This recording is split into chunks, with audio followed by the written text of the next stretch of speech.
இந்த வீடியோவில் பார்த்தீங்களா இந்த 4 வசனத்தையும் அவதானிங்கோ. ஐ am very happy, I am very sad, I am very hungry, I am very thirsty. இந்த 4 வசனத்தையும் அவதானிங்கோ. இந்த 4 வசனத்துலேயும் பொதுவாக எங்களுக்கு என்ன வருது? ஐ ஆம் வெரி என்றது 4லையும் வருது பாருங்கோ. ஐ am very ஹாப்பிலையும் I am very வருது, ஐ am very சேட்லேயும் I am very வருது, ஐ am very ஹங்க்ரிலையும் I am very வருது, ஐ am very thirstyலையும் I am very வருது. அப்போ கடைசி சொல்லு மட்டும்தான் மாற்றம் அடையுது, முன்னுக்கும் ஐ ஆம் வெரி எல்லாத்துக்கும் வருது என்ன. சரி, அப்போ இந்த ஐ ஆம் வெரி என்றதுக்கு என்ன கருத்துன்னு பார்ப்போம். சரியோ, ஐ ஆம் வெரி, ஐ என்றா நான், எழுதி வச்சுக்கொள்ளுங்க. ஐ என்றா நான். இந்த ஆம் என்ற சொல்லுக்கு கருத்து நோட் பண்ணுங்கோ. இருத்தல் என்ற சொல்லுண்ட நிகழ்கால வடிவம் தான் ஆம். ஆம் என்றா என்ன கருத்து? இருத்தல் என்ற சொல்லுண்ட நிகழ்கால வடிவம். அப்போ முன்னுக்கு சேர்ற எழுவாய் கேட்ட மாறும். ஐயோட சேர்ந்த ஐ ஆம், நான் இருக்கிறேன். வெரி, வெரி என்ன மிகவும், வெரி என்றதுக்கு எழுதி வச்சுக்கொள்ளுங்க மிகவும். அப்போ நான் மிகவும் எப்படி இருக்கிறேன்னு போடணும்? ஹாப்பி என்ற சந்தோஷமாக. ஐ ஆம் வெரி ஹாப்பி, நான் மிகவும் சந்தோஷமாக இருக்கிறேன். அப்போ ஏன் அந்த ஆம் பாவிச்சுனாங்கள்ண்டு விளங்குது தானே. இருத்தல் என்ற சொல்லுண்ட இறந்த காலம், இருக்கிறேன் என்றதுக்கு தான் நாங்கள் ஆம் வந்திருக்கேன்னு. உனக்கு ஐ சேர்ந்தபடியாக இருக்கிறேன். அடுத்ததை பாருங்கோ. ஐ ஆம் வெரி சேட், ஐ என்றா நான், ஆம் என்றா என்ன? இருத்தல் என்ற சொல்லுண்ட நிகழ்கால வடிவம். இப்போ ஐ ஆம் என்றைக்க நான் இருக்கிறேன். வெரி மிகவும், மிகவும் எப்படி இருக்கிறேன்? சேடுண்டா கவலை, துக்கமாக. அதாவது ஐ ஆம் வெரி சேட், நான் மிகவும் கவலையாக இருக்கிறேன். இருக்கிறேன் என்று சொல்லுக்கு என்ன கருத்து, என்ன சொல்லங்க குறிக்குதாங்கிறதுல ஆம். மிகவும் என்றதுக்கு வெரி.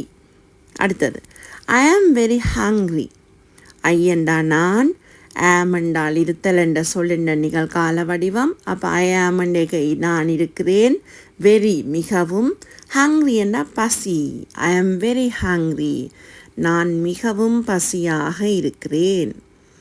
அடுத்தது ஐ ஆம் வெரி thirsty, ஐ என்றா நான், ஆம் என்றா என்ன? இருத்தல் என்ற சொல்லுண்ட நிகழ்கால வடிவம். அப்போ ஐயோட சேரேக்க நானோட சேரேக்க நான் இருக்கிறேன்.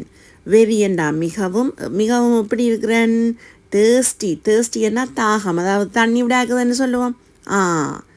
அதுதான் thirsty, நான் மிகவும் தாகமாக இருக்கிறேன். ஐ ஆம் வெரி thirsty. திருப்பி பாருங்கோ. ஐ ஆம் வெரி ஹாப்பி, ஐ என்றா நான், ஆம் என்றா என்ன? இருத்தல் என்ற சொல்லுண்ட நிகழ்கால வடிவம். அப்போ முன்னுக்கு எழுவாய் ஐ, அதாவது நானோட சேரேக்க இருக்கிறேன் என்று வரும் என்ன. வெரி என்றா மிகவும், நான் மிகவும் எப்படி இருக்கிறேன் போட வேணும்? ஹாப்பி, ஹாப்பி என்ன? சந்தோஷம், நான் மிகவும் மகிழ்வாக இருக்கிறேன். ஐ ஆம் வெரி ஹாப்பி.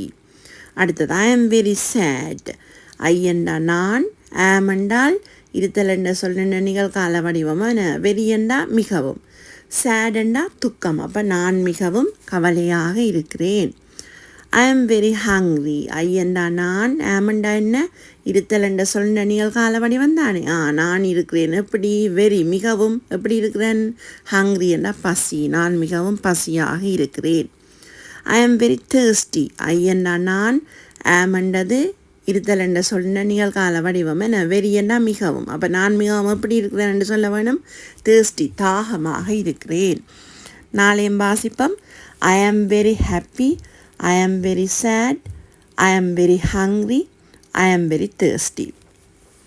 இப்போ என்ன செய்யுங்கோண்டா, இந்த 4 வசனத்தையும் எழுதி கொப்பியில், அதுக்கு பிறகு மேலே ஆங்கில வசனத்தை எழுதி போட்டு, அடுத்ததாக அது தமிழ் கருத்தையும் எழுதி வச்சுக்கொண்டு நாளையும் நான் எப்படி உங்களுக்கு ஒவ்வொரு வசனத்தையும் தமிழ் கருத்து பிரித்து விளங்கப்படுத்தினானோ அதே மாதிரி உங்களுக்கு நீங்களே ஒவ்வொரு வசனத்தையும் 3 தரம் விளங்கப்படுத்தி பாருங்க. ஏதும் டவுட் இருந்தால் என்ன வீடியோவை திருப்பி போட்டு பார்த்து உங்களோட டவுட்டை கிளியர் பண்ணிக்கொள்ளுங்க. அப்படி நீங்கள் 3 தரம் நான் விளங்கப்படுத்தின மாதிரி விளங்கப்படுத்தினா உங்களுக்கு இந்த செக்ஷனில் ஒருவித டவுட்டுமே இருக்காது. இந்த வீடியோவை சப்ஸ்கிரைப் பண்ணாதாக்கள் சப்ஸ்கிரைப் பண்ணி நான் தொடர்ந்து போடுற வீடியோக்களையும் பார்த்து படித்து பயனடைஞ்சு ஆங்கிலத்தில் நீங்கள் சிறந்த அறிவானாக்களாக வர வேணும்.